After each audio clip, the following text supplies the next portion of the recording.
Thank you everybody for coming. Today I'm going to introduce a few tools that are cutting edge in quantum computing. So I will introduce an 8th version. I will omit all the details, but those techniques are really important and have many applications.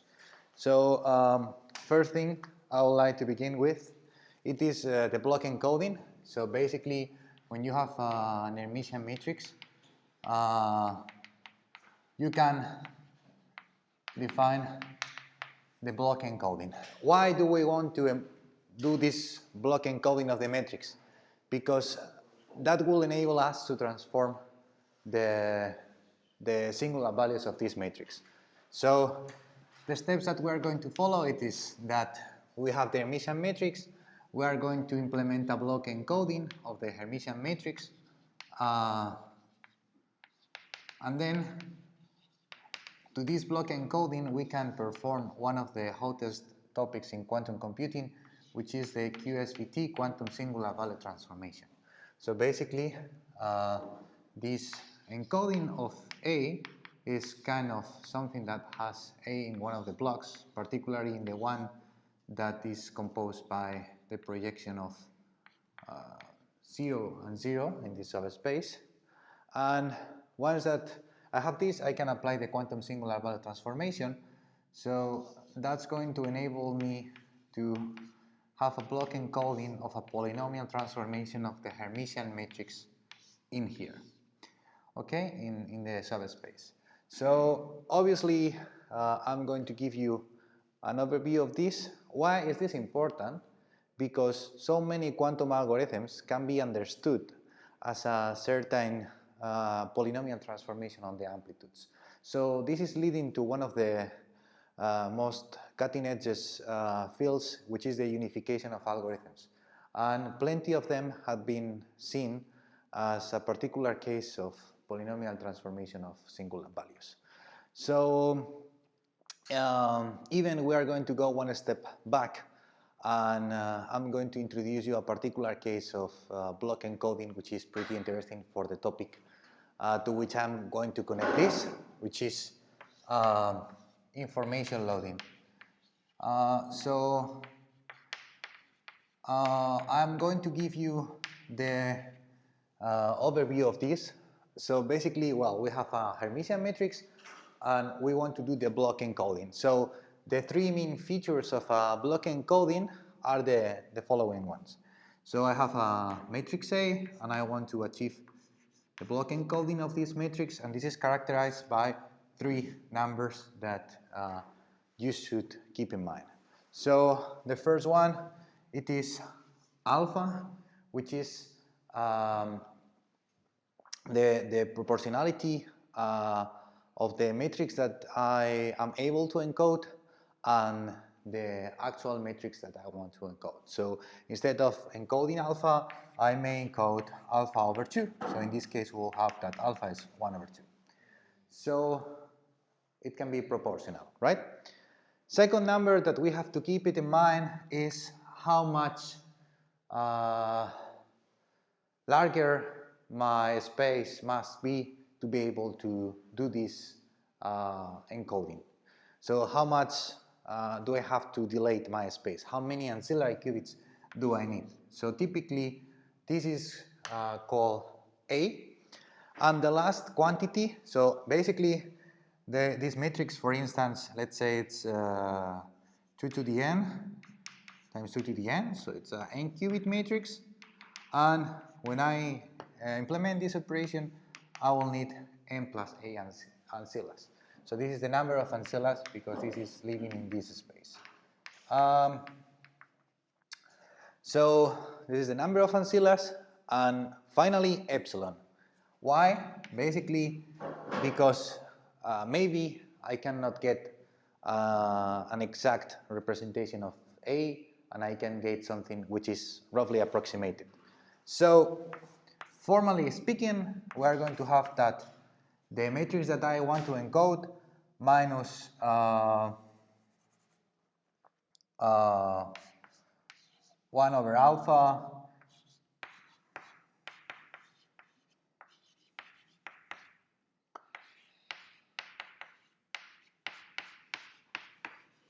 Okay, so the three numbers are here: proportionality to correct the encoding, number of ancillas, an error in the approximation of what I'm loading, because I'm not exactly encoding A, but something slightly different. So that's quite usual. So this block encoding can be transformed, and this can be done with the quantum singular value transformation. And the quantum singular value transformation, what enables us is to implement a polynomial acting on the singular values of the matrix. Yeah? The bracket, the 0 times A is the same that the space that is the A in the top, like you say A and you put 0, 0. Yeah, so It's the thin space, no? It's the same. yeah, this is. These zeros are okay. So okay. As many qubits as you need, and then you always project in the same subspace, which is 0 for the ancillas. So it is always in the left up corner. Okay, so this is the first tool that you need to know. Yeah. Is the operator norm in this case? Not really sure. Could be.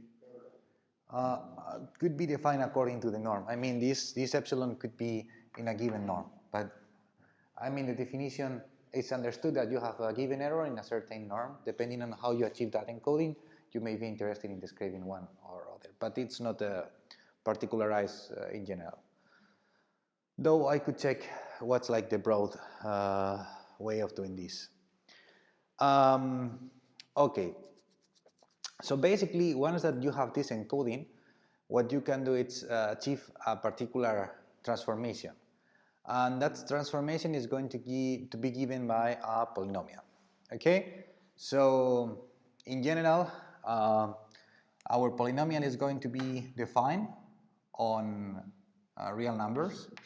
So basically, that's going to be a transformation that can go either to the real numbers or complex numbers. Why from real to complex? Because we have an emission matrix, we have real eigenvalues. So basically, we are transforming this thing. And the thing is that we can have a defined parity, or we can have mixed parity. So it could be even, odd, or it could be mixed. So basically, if I want to achieve a defined parity, I can do it by combining the odd parity with the even parity. And if I want to achieve the complex values, I can achieve this by combining real and imaginary part. So it's playing around with doing the simplest case, which is loading something real with defined parity. So this is the transformation that you want to apply in the singular values of A. To the singular values of A, yeah, right. And this thing that you're doing is, so you mean that this method works with transformations that have a defined parity, but you can construct like mixed parities by combining them? Yeah. Or in general, I'm going to talk about defined parity, but if you want a mixed parity, you can work with even and odd and then combine them. Okay. And if you want complex values, you can work with imaginary values and real values and then combine. So that's going to require ancillas to do these combinations. There are some theorems that are going to guarantee you how to combine these transformations. Okay. And this obtaining the block encoding, now we are assuming that we are given the encoding. Well, I am going to talk on how to get this particular encoding for some examples. I will give you some examples. But the thing is that first thing, the encoding. Okay, so the encoding is going to be transformed, and we are going to apply a polynomial. But before we do this transformation, I'm going to give you examples of how to achieve these block encodings. So one example of block encoding could be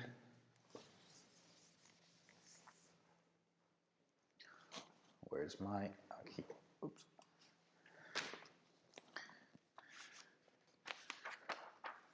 Could be the following one, which is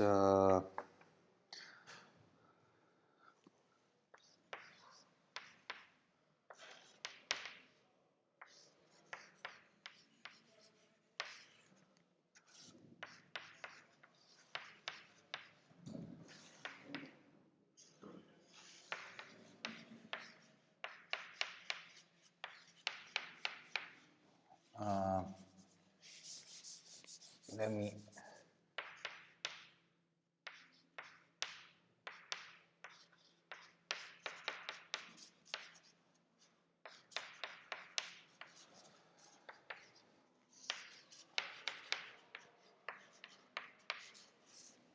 okay, so this would be an example in which basically I have an encoding whose values in the diagonal are the evaluations of the sign from 0 to I minus 1 over n. Basically this is going from 0 to I minus 1, where I is to the number of qubits, it's a number of qubits. And here I have encoded the sign.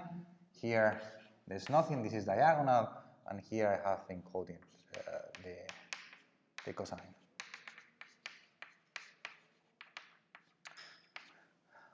How to achieve this? Block encoding. It's relatively easy because basically I can accomplish this with a really simple circuit of complexity order n. The idea behind this, it is that let me go with the circuit. I can use, well, in this case, this block encoding defined according to these numbers would be alpha equal 1 because it is exactly the one that I want.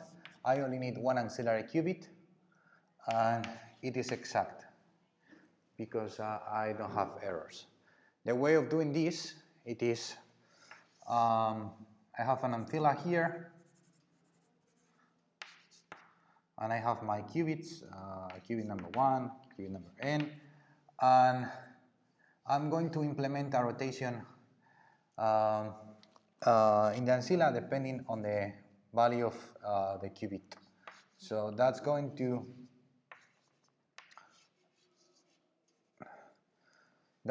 create the sign. Okay, well, basically the rotations are additive. So if I firstly do a rotation of pi over 4 and then I do a rotation of pi over 2, that's going to be a rotation of 3 pi over 4, right? So basically, if I initialize all my qubits in a superposition and I control with these values, every combination of bit strings in zeros and ones is going to give a different angle of rotations, and because the rotations are additive, that's going to encode the different values that the sign may take in this interval. Well, that's what happens if A is not diagonal? You get rid of diagonal terms or what when you do this? I am only interested in the particular metrics whose eigenvalues I want to transform. So in this case, I will be interested in implementing the block encoding of the sign.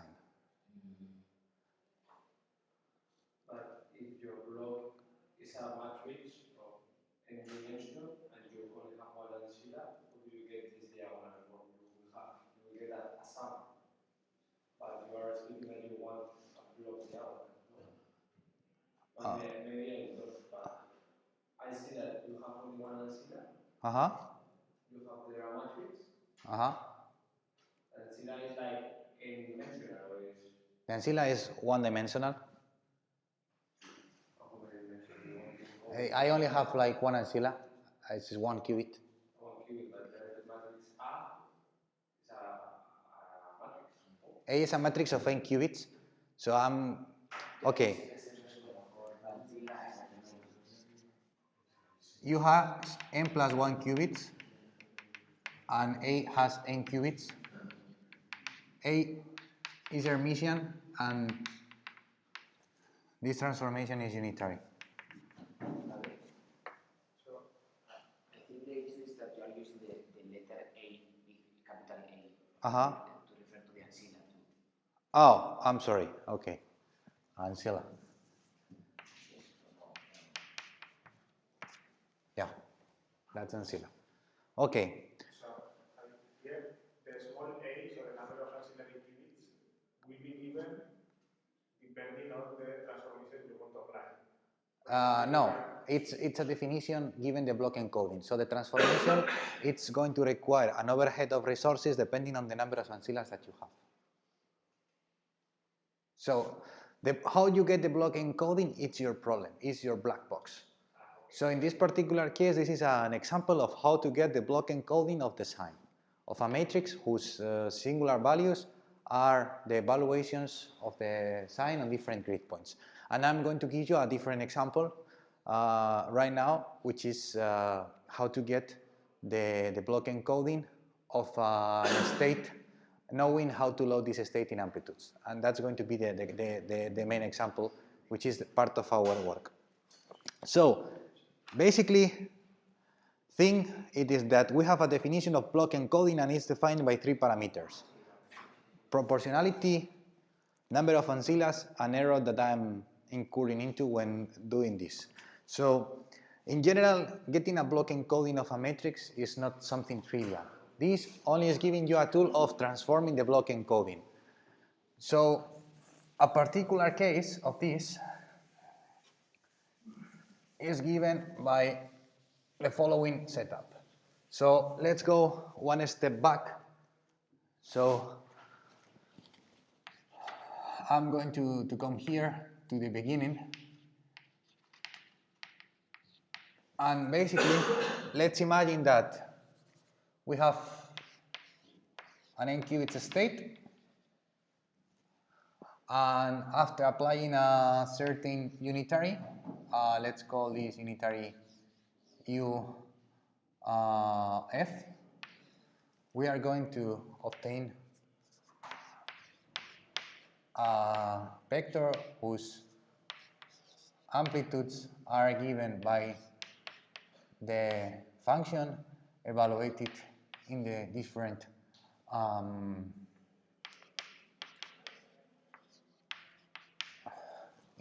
values of the computational basis. So one of the things that we would like to obtain, it is a block encoding of this, because that will enable us to implement transformations into the amplitudes.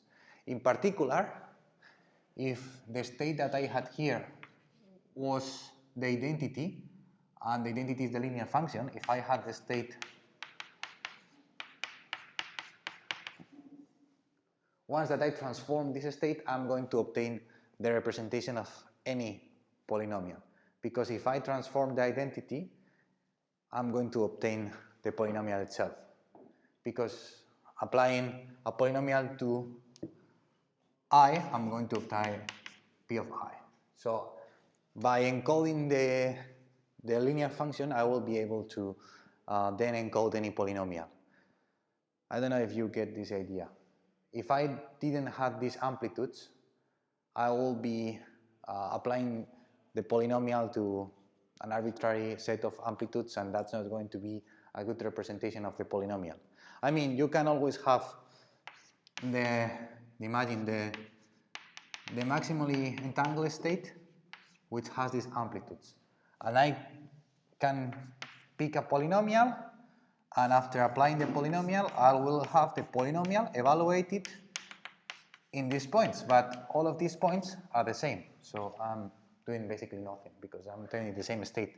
But if instead I had the grid points and I evaluate the polynomial in all of these grid points, I'm going to have an encoding of the polynomial in all of the grid points that I have defined.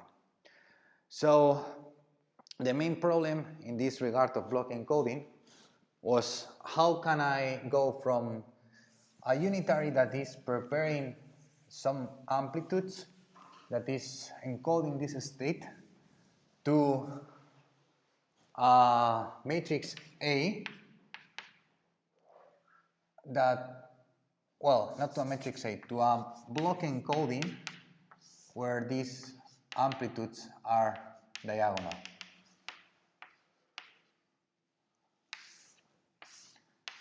So if I had this capacity of going from the unitary that it's loading the state into amplitudes to implement a block encoding of those amplitudes, I will be able to transform those amplitudes with a polynomial function. So basically this is described in this paper recently published by Andrew Rathie and Patrick Reventhrust, nonlinear transformation, blah blah blah, and they give the complexity in terms of the number of, just 1 second, the complexity should be here. Okay, here. And basically, from going from this to this, it is if I have a function that is encoding certain amplitudes and I want to go from this function to having a unitary that has the amplitudes encoded into the diagonal of the state that prepares that unitary, what you need in terms of resources is order 1 in terms of calls to the unitary that prepares the state, and order n in terms of gates, where n is the number of qubits that you are using for transforming this state. So basically, this is giving block encoding with these resources, but it's not as good as the one that was given by design that I showed you before, because in this case, the block encoding that you are able to achieve has a constant of proportionality 1. You are exactly encoded what you want, but you need an overhead of resources which is n plus 3. So if initially for the sign I only needed 1 ancillary qubit for doing the block encoding of the sign, now I will need n plus 3. So the total number of qubits will be 2n plus 3. So I'm introducing an overhead of resources. But this is one of the most important techniques for obtaining block encodings. So if in general I have an state that is prepared by a unitary, I can obtain a block encoding of the amplitudes of these states by calling order 1 times the oracle that loads the amplitude and using order n gates. And this block encoding is going to be defined by these 3 numbers that in this particular case are 1, n plus 3, and 0. So, this is one of the main results, and now the last result, which is how to do this transformation. So now that we have seen that we have an Hermitian matrix and we can have its block encoding, and we have seen a particular examples of how this block encoding can be done, we are going to define how difficult is to implement this transformation. The thing is that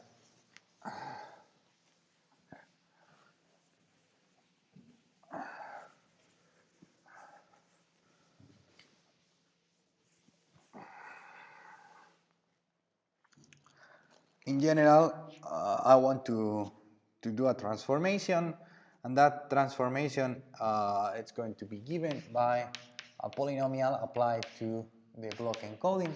So I want to give this, and I have to ask to the polynomial several properties. First thing, it is that the polynomial must be minor than 1 if the polynomial is real and define parity,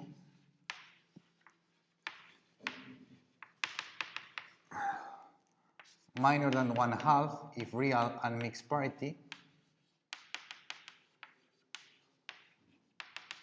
and minor than 1/4 if complex. Basically, I have to combine even and odd parts of the polynomial, real and imaginary parts of the polynomial, so this is why I am reducing this below 1, 1/2 and 1/4.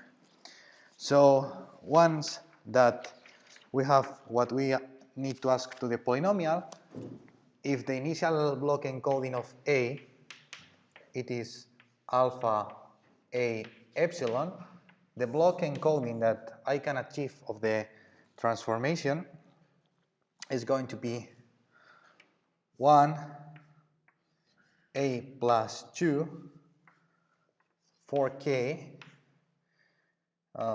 square root of epsilon over alpha plus delta.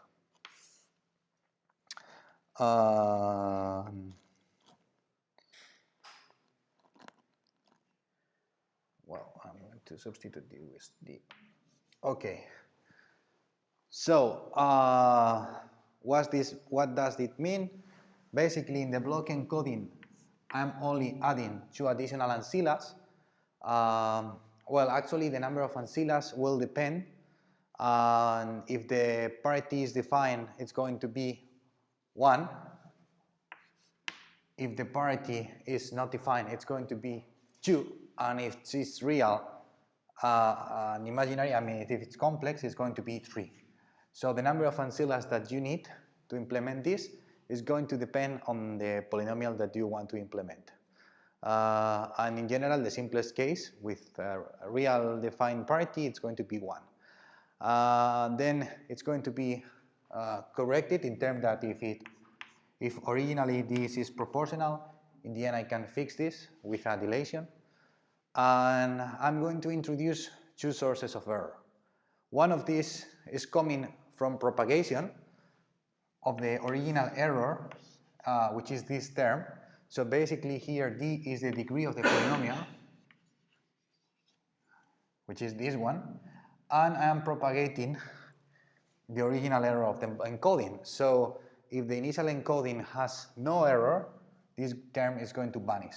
So if epsilon is 0, if I have been able to perfectly encode my initial amplitudes, that term is going to vanish. But we still have a term delta here. And this term delta is going to be related to the angles of the circuit that implement the transformation of the given polynomial.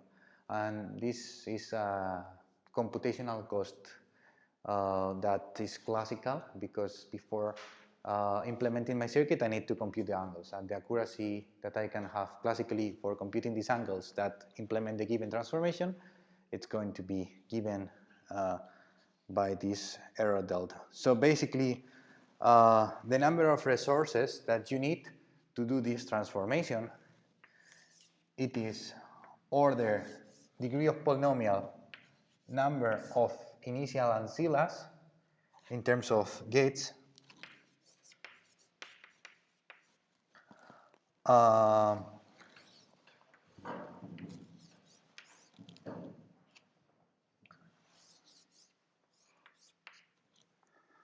oops.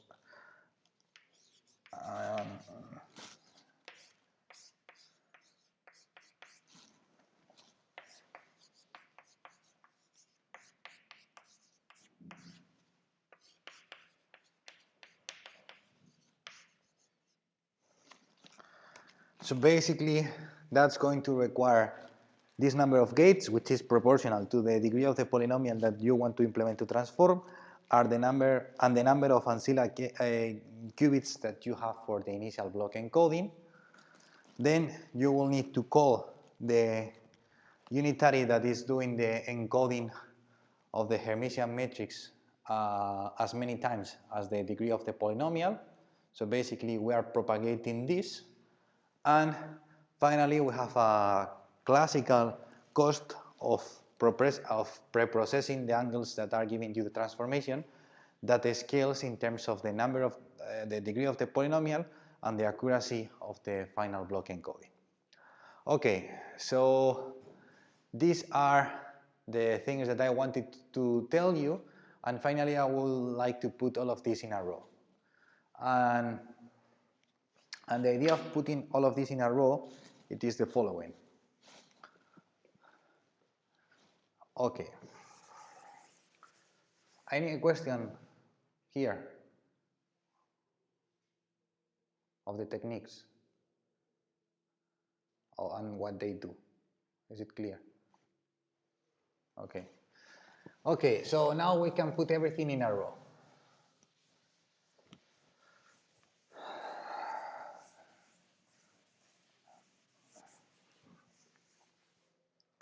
So, first thing I am going to do is like to obtain a unitary that loads the linear function. This means from this to this. Okay? Let's call it UL. Once that I have the linear function, I can do a block encoding of this. Okay, there are no other colors, never mind. So this is the first step. Second step, block encoding of UL. So the block encoding of UL, let's call this UAL. It's going to have the block encoding of these functions. So basically it's going to have 0 over c, 1 over c, 2 to the n minus 1 over c in the block, and whatever here, whatever here, whatever here. Okay?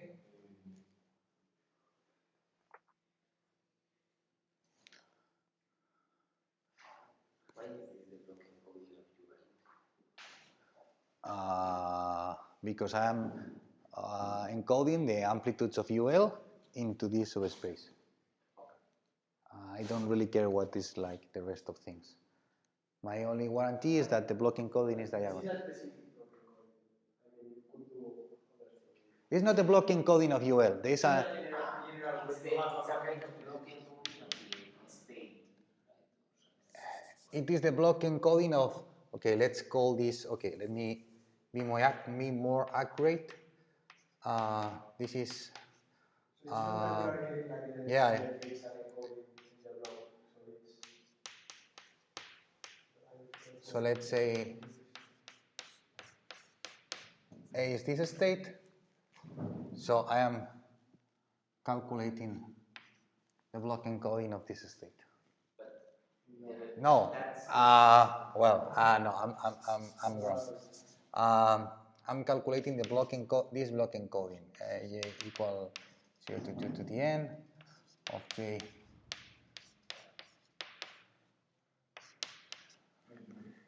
This is the block encoding that we are doing. Okay, and using that, you can obtain the state.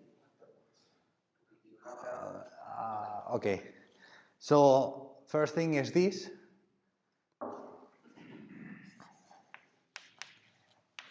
Obtaining the block encoding. And the third thing that I'm going to do is to do the transformation. And basically I will get P of A, so I will get P of AL, and that's going to be P in every point.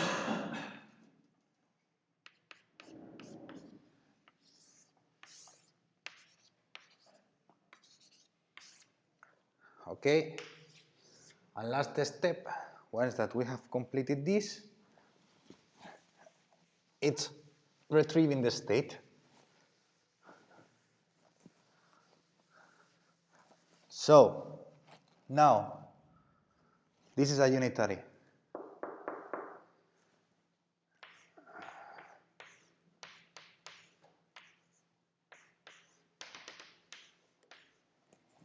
So when I feed the unitary with this, that's going to give me this value, right?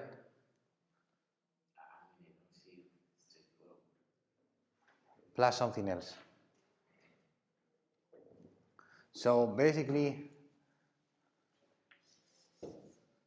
when you apply the unitary UPAL to this, that's going to give you something which is proportional to the sum of P, G, C applied to G plus something else.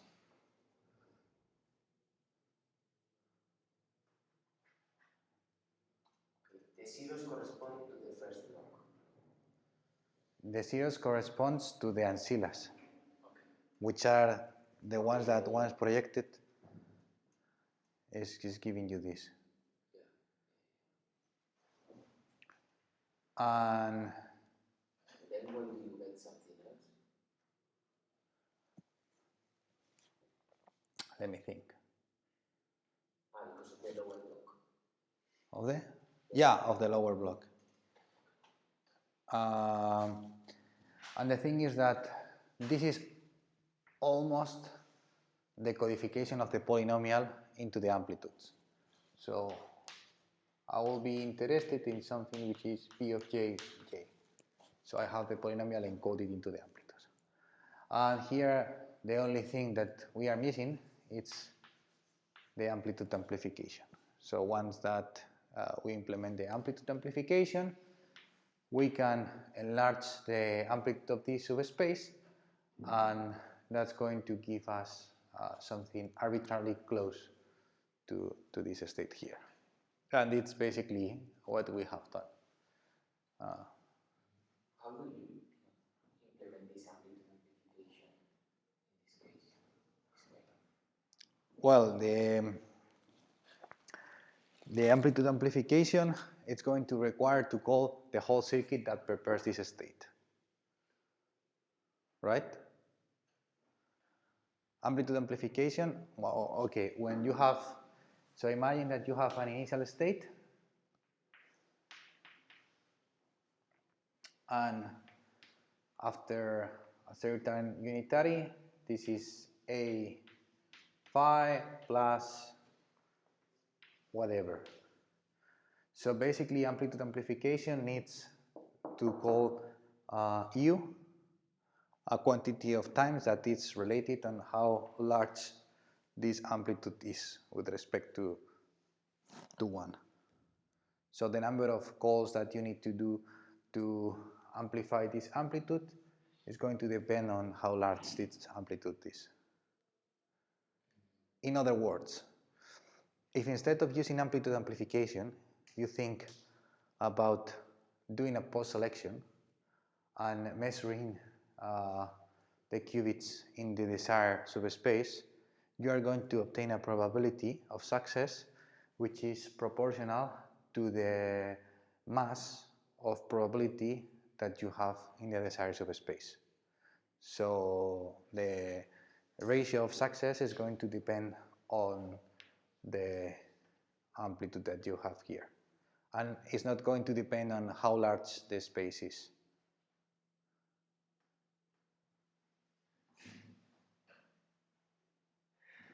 You explained me this yesterday when I was asking Oh. how you do it, how you implement the amplitude amplification, but You need. Okay. I mean, amplitude amplification is only needs calls to the unitary that prepares the state. So everything is unitary here, because what we have done is to prepare a unitary, which is this one, and we know how to construct this unitary.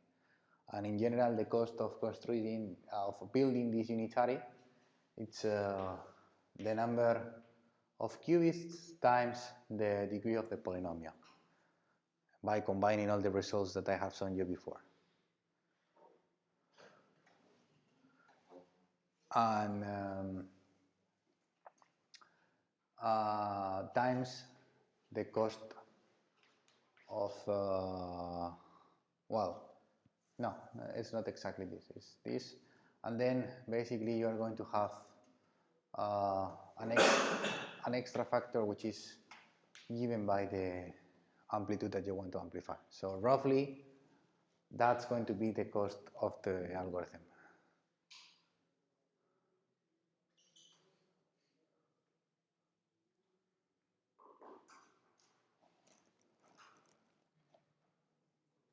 Assuming that this is order n.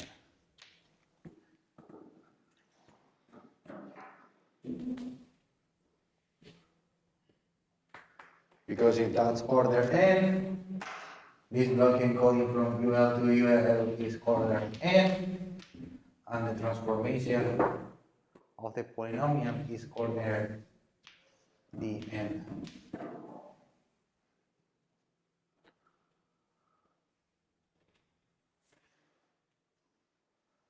And this is order dn, and the only thing that I have to do for rapid amplification is calling this unitary several times. As many times as how small my a is compared with respect to 1. That's like this. I mean, this is a square root of a, something like that. Or a square. A square, I guess. But this can be, I mean, in a naive way, you can think about the amplitude as, for example, 1 over the number of ancillary qubits that you have used, which in this case, you use how many ancillary qubits? It's not exactly this. No, but it's like a naive upper bound or whatever. Yeah. Because if you don't know anything about what the rest of, what is the amplitude of the rest of the states, then how you can... You know exactly what's the amplitude of what you have encoded into the subspace. Yeah, but not in the subspace, but in the rest of... I mean, but you can know how large is the amplitude of this. Okay, so yeah, you can know, like, analytically from... Yeah. Okay. And if you know what's the probability of falling into the subspace, that's going to give you the number of rounds that you need. Because I can prove you how large this coefficient of what is proportional to the state is. So basically it's something called the filling ratio, which is something like if you have a certain function, the filling ratio is defined as the 2 norm of the function divided per the infinite norm of the function times the square root of the number of frequencies, which is kind of like the area in norm 2 that you have under the graph. So basically it is this area, how large this is with respect to the whole. For example, once that you have computed the area as the square root of the integral of the square function. So basically, that's going to give you how large this value, which is here basically, is, and how many rounds you need to complete the amplification. And that's going to strictly depend on the polynomial that you are applying. How about the formula that you have, like for choosing the polynomial, can you scale it? Everything must be yeah, everything must be rescaled because the condition in general is that the polynomial must be minor than 1/4. So every polynomial must be rescaled. I mean that, let's say that your polynomial is super small, has super small values. Then one has a very bad amplitude according to that. You can always scale to increase the of course. polynomial and so you can always rescale and work with the polynomial such as the maximum value, it is 1/4 or 1 or 1/2. Yeah, you always rescale it to optimize. and that's the best case. That's the best case. Yeah, because even though you have a really small polynomial, what you can load in the end, it is something which is normalized to the two norm. I mean, imagine that you have like a really small polynomial. You are not going to be able to load this polynomial. You will have to load the polynomial whose amplitudes are going to sum up to 1 on the square and sum. Then you are adding something, you are not multiplying by something. You are multiplying by the, I mean, this has to be normalized in the sense that this must be a quantum state. You're right. I mean, it's in your browser, you add them. Well, yeah, okay. Okay. I am multiplying, yeah. So in the end, you cannot load a small polynomial, but it's normalization with two norms. So because it's invariant, I mean, it doesn't matter if I work with a really small polynomial or with the L2 norm normalization or with the L infinite normalization. Because all of them are the same constant, and that constant is going to disappear when we encode it into a quantum state. So in this formalism, what we know, it is the version of the polynomial that has been normalized with respect to the infinity norm, such as the maximum value is equal to 1/4.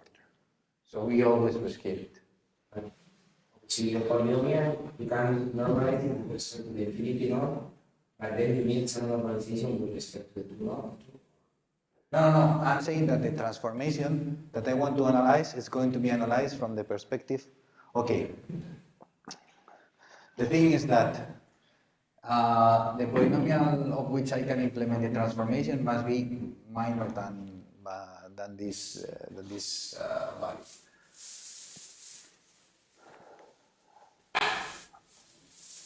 And the thing is that once that we compute the error of the polynomial in the infinite norm, the thing is that when you have two functions, wow.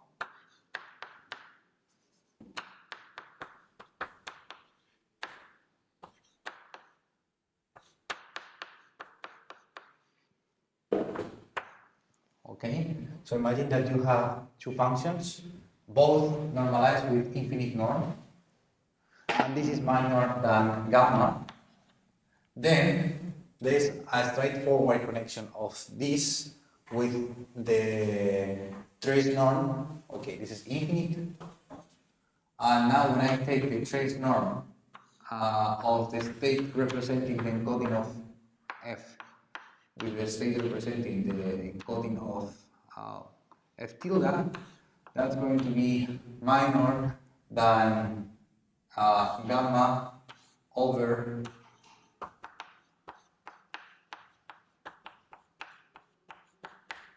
the minimum of the filling ratios. So in the end, the function that you can prepare has to be L2 normalized, but because of the formalism and that the transformation of the polynomials must be L infinite normalized, the way of working with this is, okay, I'm going to define a transformation infinite normalized, and then I'm going to establish a link of the error of the transformation L infinite normalized when I take this transformation and take it into a quantum state. I mean, if you have a really large polynomial, you are not going to be able to load that polynomial into quantum amplitudes. I mean, there is the constant that is suppressed because the effect of normalization. Loading x cubed or 1,000 times x cubed is going to load to the same. because up to normalization everything is the same. So it doesn't really matter with version of the polynomial I am using to do the formalism. So the thing is that I can define the error in the normalized version with infinity norm because I know how this is going to propagate with respect to the error in the states that I'm looking. And because in the USB key formalism, I need to ask my polynomial to be minor than 1 in the infinity norm. But everything is connected to have like a formalism in which the states are normalized with 2 norms. Okay? Okay. Yeah, so basically that's everything I wanted to tell you. And just for you to remember, the 2 methods are block encodings of matrices and quantum singular value transformation of matrices, which is some of the 2 more important tools currently on quantum computing. And this technique, the quantum singular value transformation, it is a generalization of one of my last presentation, which was quantum signal processing. So when you take quantum signal processing to general matrix, you obtain a quantum signal value transformation. So that's pretty much everything. Okay.